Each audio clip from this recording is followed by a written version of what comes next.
할렐루야. 아멘. 오늘 주일 예배 오신 여러분을 우리 주 예수님의 이름으로 환영하며 축복합니다. 아멘. 사랑하는 성도 여러분, 우리들은 오늘 우리가 하나님의 자녀로서 주님의 몸된 교회에서 하나님께 예배하고 있습니다. 그런데 여러분, 혹시 우리가 평소에 하나님과 살갑게 우리가 이야기하듯이 이렇게 우리가 서로 대화하듯이 하나님과 대화해 본 적이 있습니까? 하나님 앞에 진실된 마음으로 나와서 나의 생각과 느낌을 허탈 없이 하나님께 말해 본 적이 있냐는 것입니다. 있습니까? 있죠. 네. 우리들은 평소에 하나님께 기도합니다. 그런데 보통 어떨 때 더 많이 기도하게 되나요? 힘든 일이 있고 어려운 일이 닥칠 때 우리는 기도를 더 많이 하게 됩니다. 그렇죠. 기도합니다. 우리가 어려운 일이 있을 때 정말로 간절한 마음으로 하나님께 기도합니다.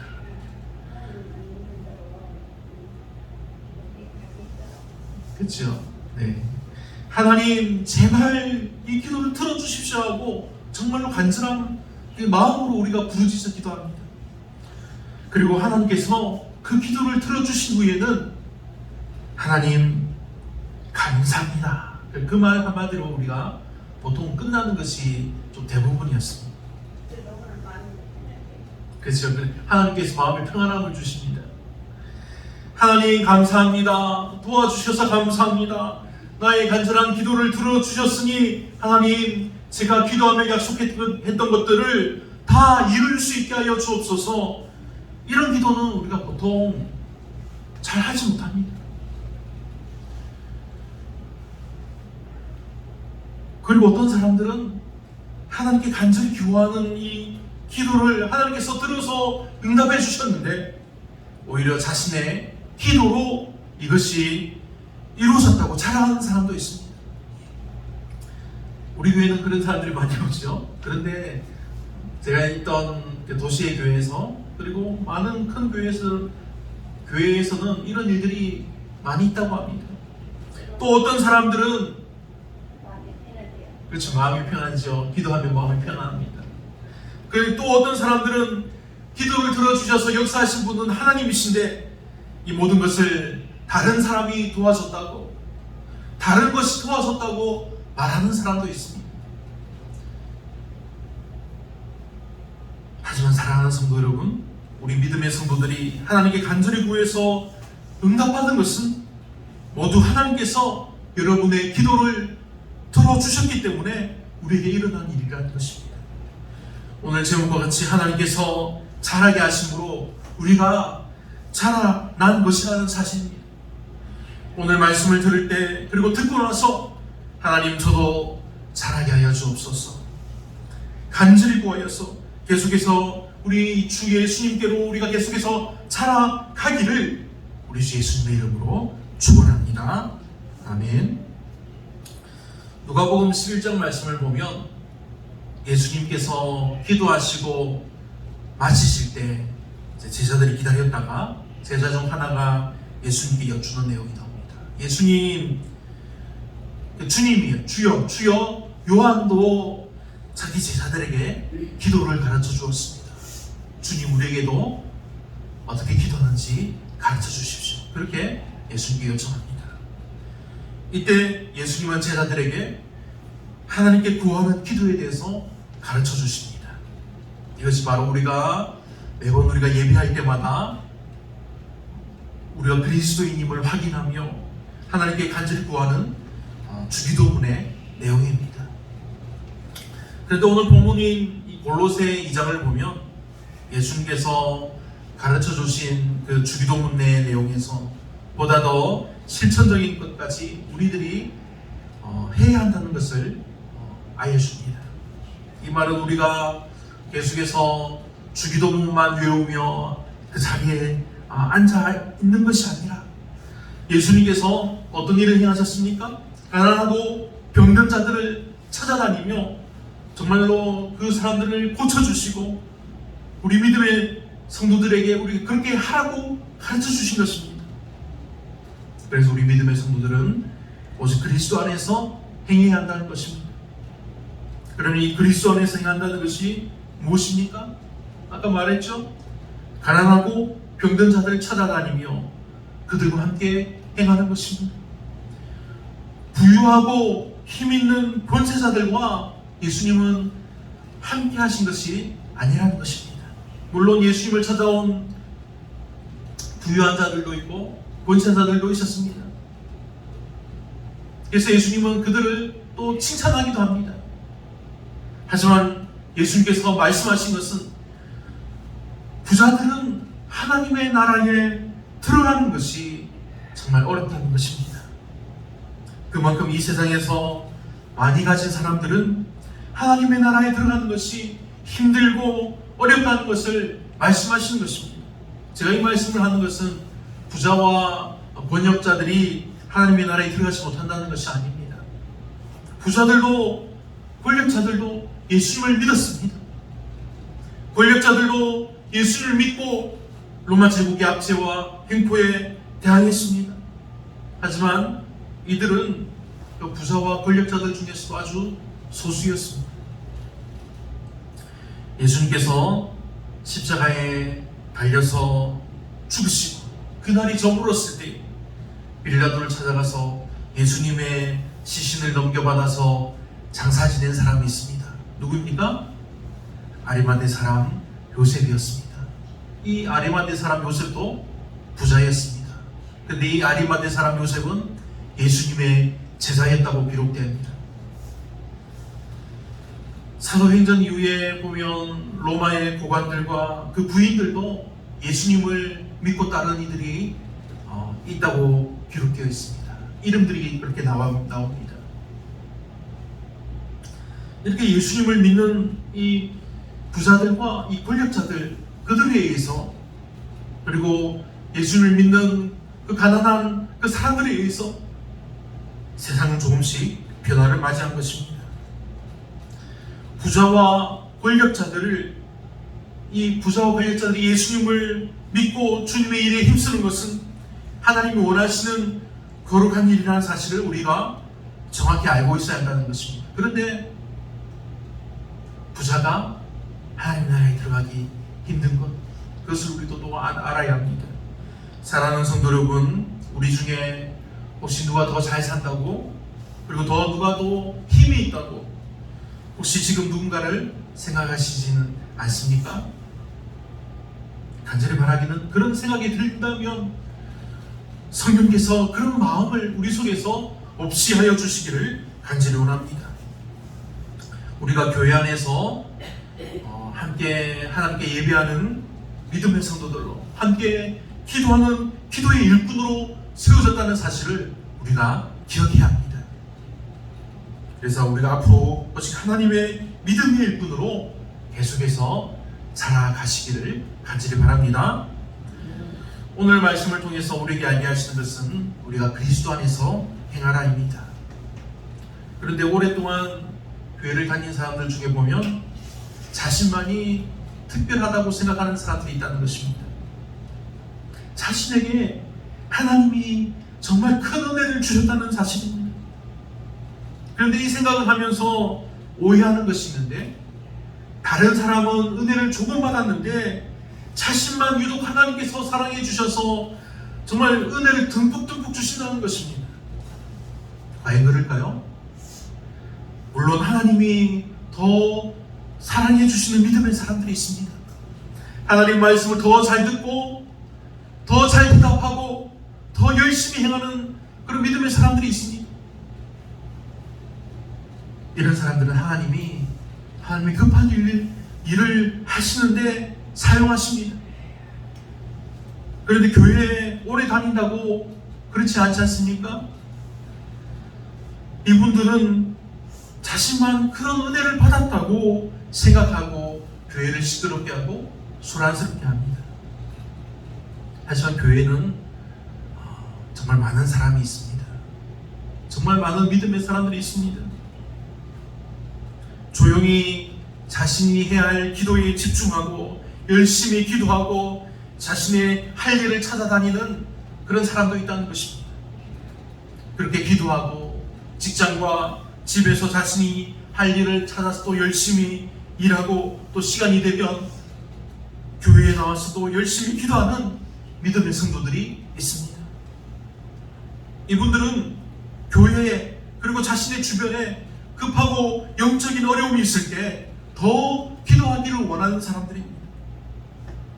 그런데 이분들은 결코 자랑하지 않습니다.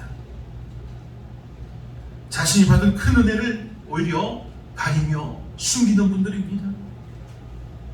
이것을 아는 사람은 자신과 하나님뿐입니다. 어쩔 때는 담임 목사님도 알기도 합니다. 사람들 앞에서 자신이 받은 은혜를 떠들고 자랑하고 내세우고 그것을 자신이 받은 힘이라고 하는 사람과 조용히 자신이 할 기도에 전념하는 사람 중에 하나님께서 누구를 더 사랑하실까요? 바울이 행하던 2000년 전에 그때에도 이런 일들이 교회에 마찬가지로 있었습니다. 지금의 교회와 바울이 그 예수님 때 그때의 그 교회들 많이 다를 것 같지만 다를 것 없이 다 비슷비슷합니다. 대표적으로 아나니아와 사피라의 일이 있습니다. 이들은 하나님 앞에 자신이 판 것에 모두를 드리기로 서약을 합니다. 그리고 그것을 내가 이렇게 하기로 했다면서 자랑을 합니다. 그때 이제 하나님께 정작 드릴 때 남편이 죽습니다. 아내도 죽습니다. 하나님 앞에 거짓으로 행하며 자랑하는 것을 하나님이 정말 싫어하신다는 것입니다. 이것을 미워하시며 이것을 행하는 자를 죽게 하신 것입니다. 그리고 이것은 당시 그리스도인이 제일 먼저 되었던 유대인들에게도 마찬가지였습니다. 유대인들은 무엇을 받아야지 구원받는다고 여겼습니까? 할례를 받아야지, 몸에 손으로 하는 할례를 받아야지 하나님께 구원받는다고 여겼습니다. 하지만 예수님을 믿는 믿음의 성도들은 할례는 더 이상 필요한 것이 아니게 되었습니다. 예수님께서 우리들의 모든 죄를 대신 지시고 십자가에 달려 죽으심으로 우리들의 모든 죄를 하나님께서 용서해 주셨기 때문입니다. 그로 인해서 우리 예수님을 믿는 믿음의 성도들은 손으로 받는 할례가 아닌 예수 그리스도의 할례, 바로 세례를 받는 것입니다. 우리가 세례를 받음으로 우리가 의롭게 되는 것입니다. 누군가는 그런데 예수님의 죽음에 대해서 정말로 많은 이야기를 합니다. 예수님의 죽음은 거짓이라는 말도 합니다. 예수님의 죽음은 그것으로 그냥 끝이라고 말을 합니다. 예수님의 죽음은 그것으로 끝이고 예수님의 부활은 없다고 말합니다. 그런데 예수님은 정말로 많은 사람들이 지켜보는 가운데 십자가에 달려 죽으셨습니다. 이것은 로마 제국에서 행하는 일이기 때문에 사실입니다. 변함없이 홀로 죽으신 예수님의 희생을 모든 사람이 알게 하는 사실입니다. 그리고 예수님은 죽으시고 장사한 지 사흘 만에 죽은 자 가운데서 다시 살아나셨습니다. 하나님께서 사랑하시는 아들이라서 살리신 것이 아니라 하나님의 구원 계획을 완성시키기 위해서 자신의 사랑하는 아들을 죽기까지 하시고 그리고 3일이나 죽은 자 가운데서 거하게 하신 후에 예수님을 다시 살아나게 하신 것입니다. 그런데 예수님의 이 죽으심과 부활에 대해서 오늘도 이 세상의 사람들은 믿지 않습니다. 우리가 전도하면 믿지 않고 돌아가는 사람들이 대부분입니다. 하지만 우리가 정말로 열심히 기도하고 전도하면 하나님께서 우리에게 정말 얻게 하는 그런 영혼들이 있습니다. 그것은 우리가 잘 전해서 되는 것이 아닙니다.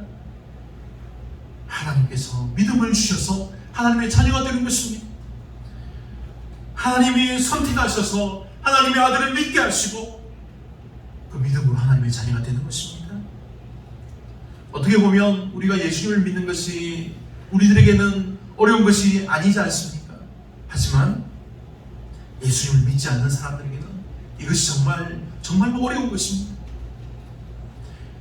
세상 사람들은 예수님을 믿으면 자기가 포기해야 될 것이 무엇인지 막 생각을 합니다. 계산을 합니다. 그래서 자신은 도저히 내가 가진 것들을 포기하고 예수를 믿지 못하겠단 말합니다. 그리고 어떤 사람들은 교회 나가면 헌금하는 것에 대해서 부담을 갖습니다. 이런 분들이 정말 많이 있습니다.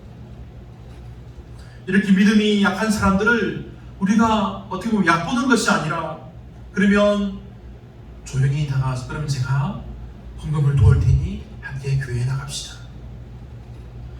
나 몰래 돕는 방법도 우리 방법입니다. 그래서 그 사람의 믿음이 자라날 때에 하나님의 귀한 일꾼으로 계속해서 자라가는 것입니다.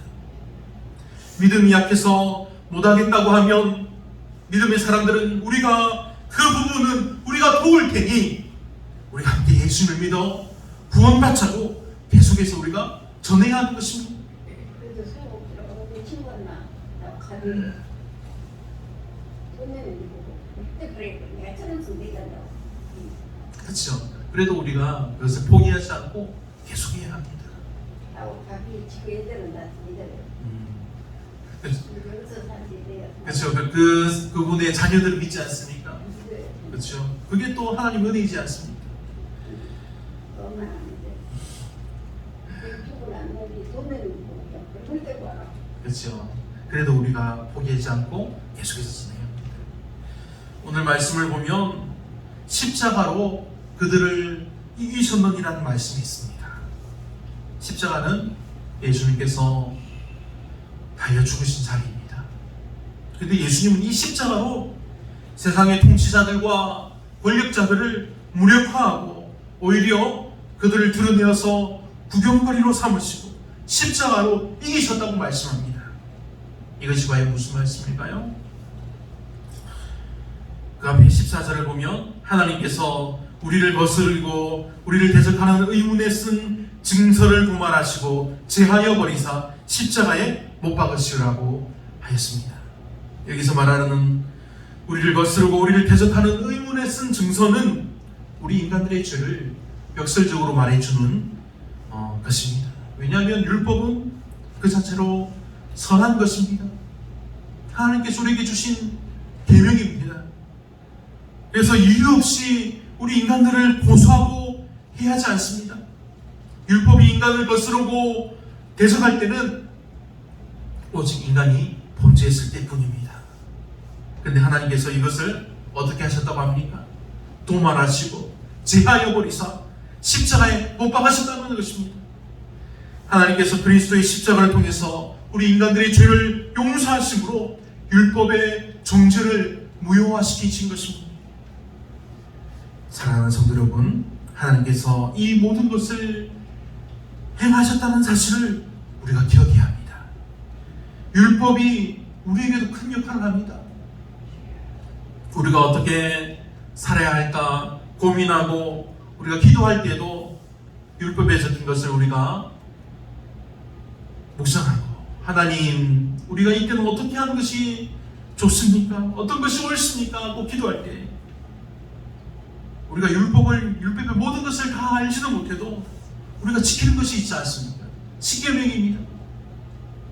10가지 하나님께서 말씀하여 주신 이 계명은 우리도 지키려고 노력하는 것입니다.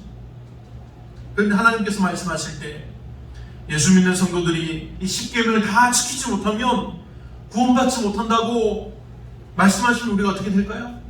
정말 많은 울부짖음이 있을 것입니다.